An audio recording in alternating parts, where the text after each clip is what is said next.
Akhirnya pertarungan ala Twisted Metal seperti yang terjadi di dalam game sudah disiapkan di ending episode ke-9 kemarin. Semua peserta sudah berkumpul di tempat yang sama yang dibumbui dengan dendam dan konflik yang mengikat masing-masing karakter. Bagaimana kisah selanjutnya? Siapakah yang berhasil keluar dari arena ini dalam keadaan selamat? Dan apakah John Doe berhasil tiba tepat waktu untuk mengantarkan paketnya? Universe, let's talk about it.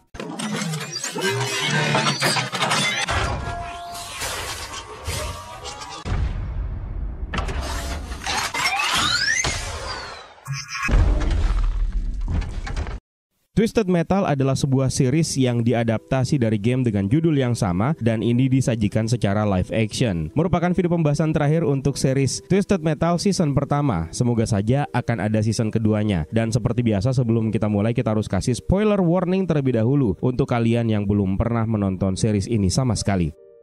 Episode penutup season pertama langsung dimulai dengan logo Twisted Metal. Berbeda dengan episode-episode sebelumnya, kali ini tidak ada pengenalan lagi. John Doe menyalakan musik dan lagu The Distance dari Cake pun akhirnya diputar. Semua driver bersiap-siap untuk menghadapi pertempuran di arena. John Doe dan sekutunya melaju cepat melewati tempat parkir untuk mengejar agen Stone sambil menembakkan peluru. Quiet mengatakan kepada John untuk mengarahkannya dan dia meluncurkan kapak ke kepala seorang polisi. Senjata yang ditembakkan oleh Quiet di sisi penumpang di mobil sahabatnya malah macet. Jadi dia terpaksa bertukar tempat dengan John agar dia bisa memperbaikinya. Setelah berhasil, senjata itu segera digunakan untuk menyerang seorang polisi lagi. John mengucapkan selamat tinggal kepada polisi tersebut dengan mengatakan Jello dan Quiet menjelaskan bahwa Jello sebenarnya adalah makanan penutup, bukan merupakan sapaan. Akhirnya John menyadari bahwa dia salah menggunakan kata Jello selama ini. Ketika mereka sedang berbicara, dua polisi tiba-tiba muncul di kedua sisi roadkill untuk menjepit mereka. Mereka mengarahkan senjata satu sama lain dengan secara bersamaan menembakkan peluru ke kepala kedua polisi tersebut. Lalu mereka berciuman dengan latar belakang ledakan besar. Pada saat Quiet dan John berciuman, Sweet Tooth tiba untuk mengganggu dan menyapa mereka. Sweet Tooth suka apa yang dilakukan oleh John dan Quiet dalam mobil tersebut dan John membalas dengan pujian terhadap rambut api sang badut. Quiet bertanya kepada Sweet Tooth tentang perselisihan dia dan agen Stone dan Sweet Tooth menjawab, "Stone adalah milikku," sambil dia pergi melaju kencang. Stu berdiri di belakang truk es krim sambil mengacungkan jari tengah. Tiba-tiba Stone muncul dan mengejar roadkill di sirkuit balapan dengan tembakan intens. Setelah dia menguntit John dan Quiet di sirkuit, dia pun akhirnya melepaskan rudal pandu. Watts tiba-tiba muncul dengan mobil dragnya yang bernama Twister dan mencegat rudal tersebut. Dia pun akhirnya mengarahkan rudal tersebut langsung ke arah Jamie dan Carl yang berada di mobil mereka.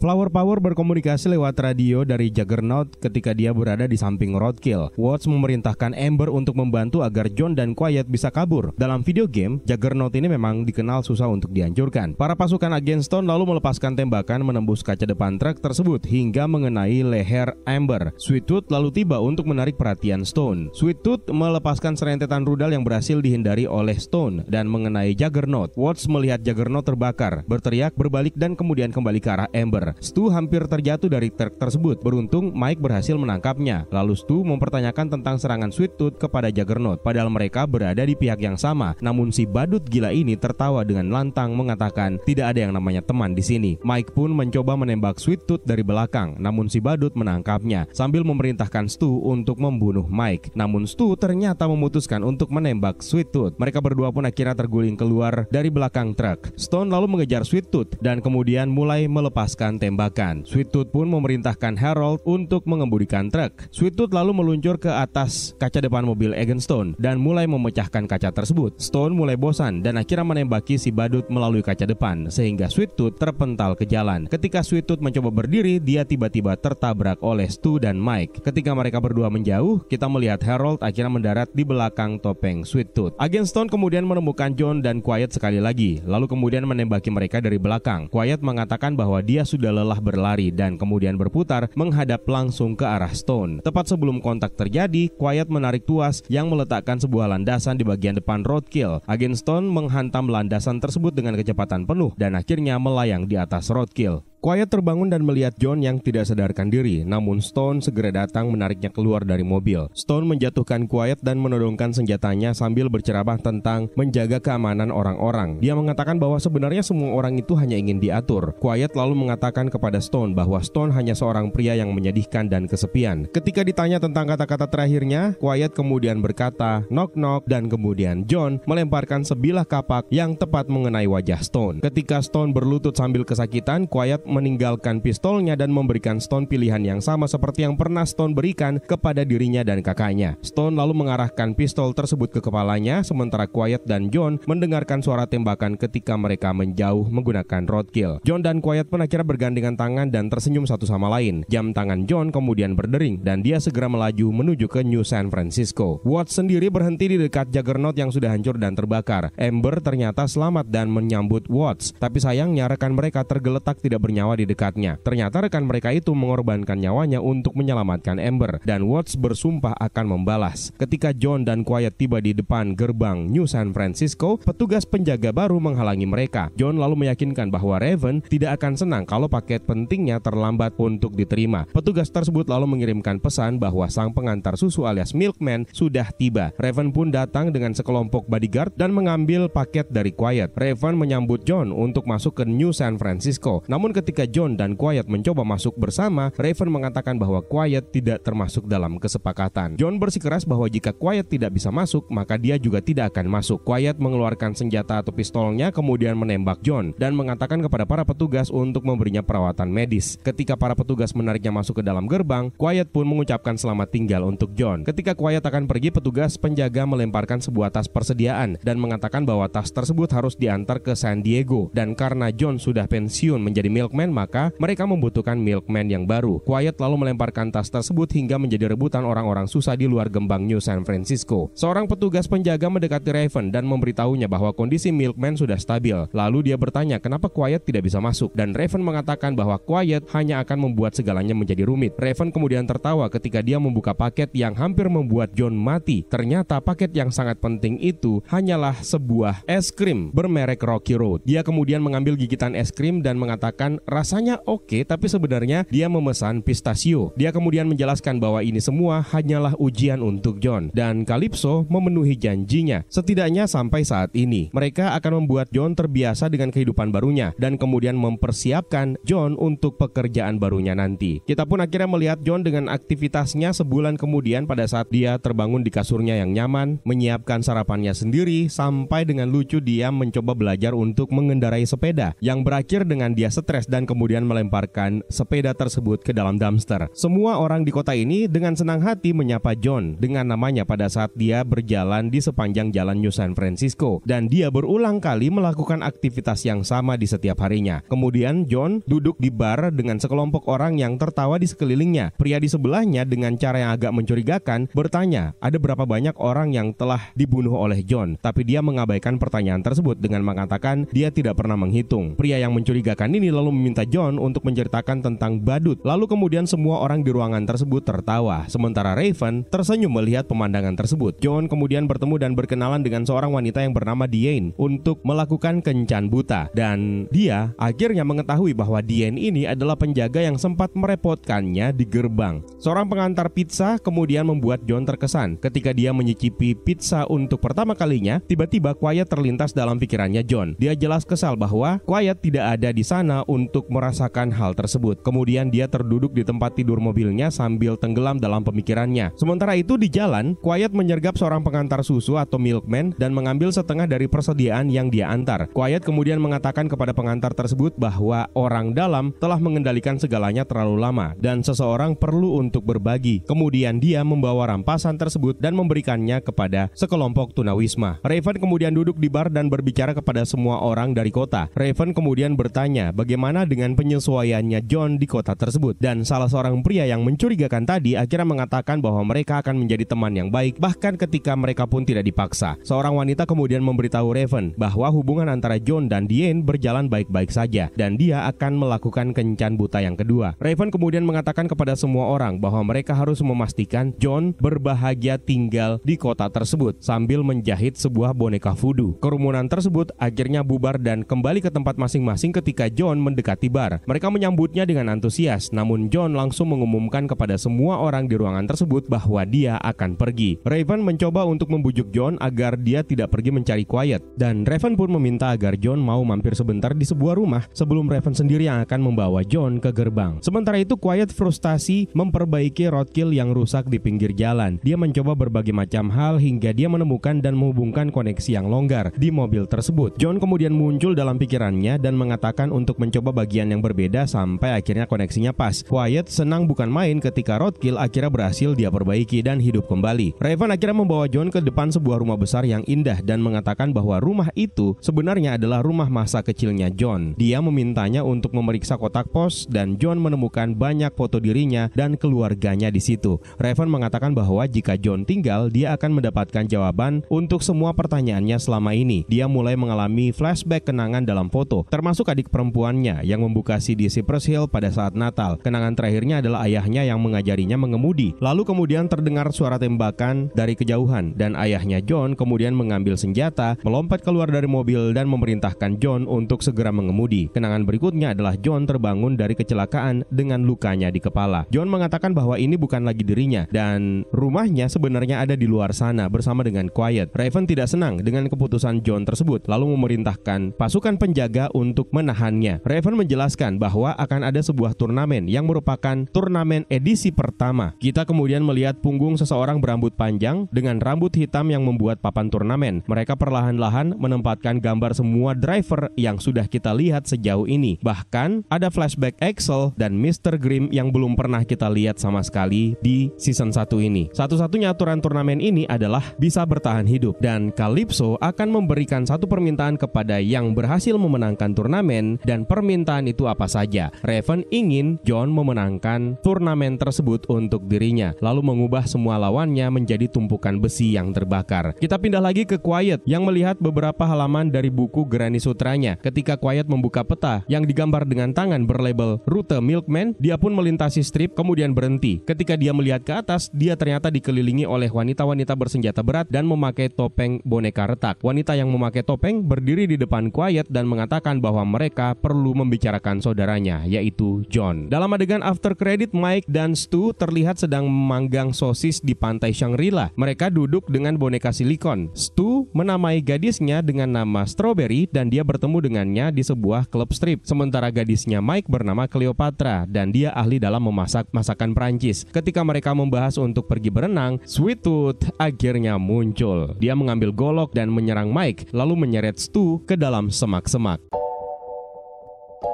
Itu dia keseluruhan cerita dari season pertama Twisted Metal. Akhirnya berhasil kita tuntaskan sampai di episode ke-10. Dan sepertinya series ini akan mendapatkan season keduanya, karena memang di season kedua lah yang akhirnya akan memperlihatkan kita sebuah turnamen yang akan berlangsung sama seperti dalam gamenya. Sekarang kita beralih ke pembahasan tentang easter eggs yang bisa kita temukan di episode ke-10 atau episode finale ini. Kita mulai dari roadkill yang merupakan kendaraan yang dirancang bersama-sama oleh Quiet dan John. Ini adalah kendaraan pengganti setelah mobilnya John akhirnya dirusak. Namun sebenarnya roadkill adalah nama kendaraan yang digunakan oleh John Doe dalam game Twisted Metal Black pada tahun 2001. Kendaraan ini mampu melancarkan serangan rudal yang ditembakkan secara berurutan. Setelah itu kita juga melihat Darkseid, yaitu sebuah truk hitam besar yang memulai debutnya dalam game Twisted Metal pada tahun 1995 yang juga ikut bertarung di awal episode ke-10 ini. Sementara kendaraan Outlaw yang dikendarai oleh Agent Stone merupakan mobil SUV polisi yang memulai debutnya dalam game Twisted Metal Black.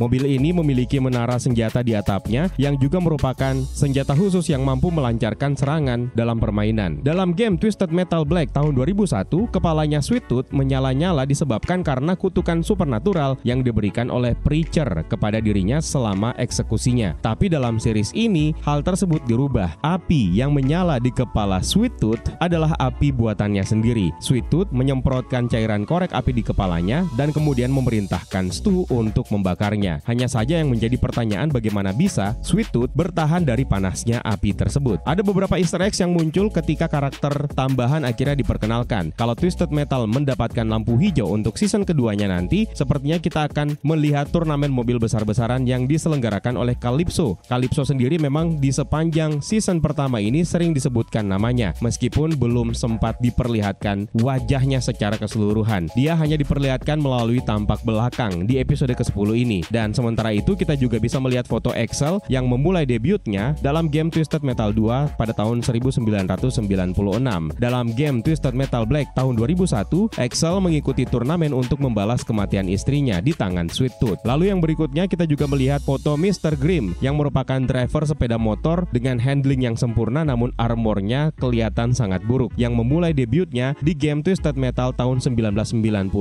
Dalam game Twisted Metal Black tahun 2001, Mr. Grimm adalah seorang veteran perang yang terpaksa memakan mayat temannya untuk bertahan hidup. Dan kemudian di ending episode ke-10 ini kita bertemu dengan karakter baru yang menemui Quiet. Dia adalah Dollface dan gengnya. Dan Dollface mengklaim bahwa John adalah saudara laki-lakinya. Dalam game Twisted Metal Black tahun 2001, Dollface adalah pasien mental yang dianiaya yang wajahnya terkunci di balik topeng tebal. Dia memasuki turnamen untuk mendapatkan kunci untuk membebaskan dirinya. Dan dalam adegan mid-credit scene, terungkaplah bahwa ternyata Sweet Tooth belum mati. Bahkan setelah Mike dan Stu menembaknya dan menabrak dirinya di awal episode ini, Sweet Tooth sepertinya membantai Mike sebelum akhirnya menyeret Stu masuk ke dalam semak-semak hutan. Tentu saja ini merupakan sebuah plot twist yang sangat membahagiakan, mengingat karakter Sweet Tooth sangat kuat diceritakan dalam season pertama Twisted Metal ini. Makanya agak sayang kalau Sweet Tooth tidak dihadirkan di season kedua nanti, kalau series ini mendapatkan lampu hijau. Nah, itu dia beberapa detail yang bisa kita temukan dalam series Twisted Metal episode finale. Terima kasih untuk kalian yang selama ini sudah setia untuk menunggu pembahasan Twisted Metal kita untuk season pertama. Semoga untuk season yang keduanya bisa kita bahas lebih cepat dan lebih lengkap lagi ya. Kalau ada detail tambahan yang pengen kalian masukkan ke dalam video ini, silahkan melalui kolom komentar di bawah ya Universe. Terima kasih buat kalian yang sudah menonton, dan juga terima kasih banyak buat kalian yang sudah ikutan bergabung di membership untuk channel ini, dan terima kasih banyak buat kalian yang sudah bersedia untuk memberikan super thanks-nya. It's time pamit sign out, my name is Eka. Stay safe and until next time.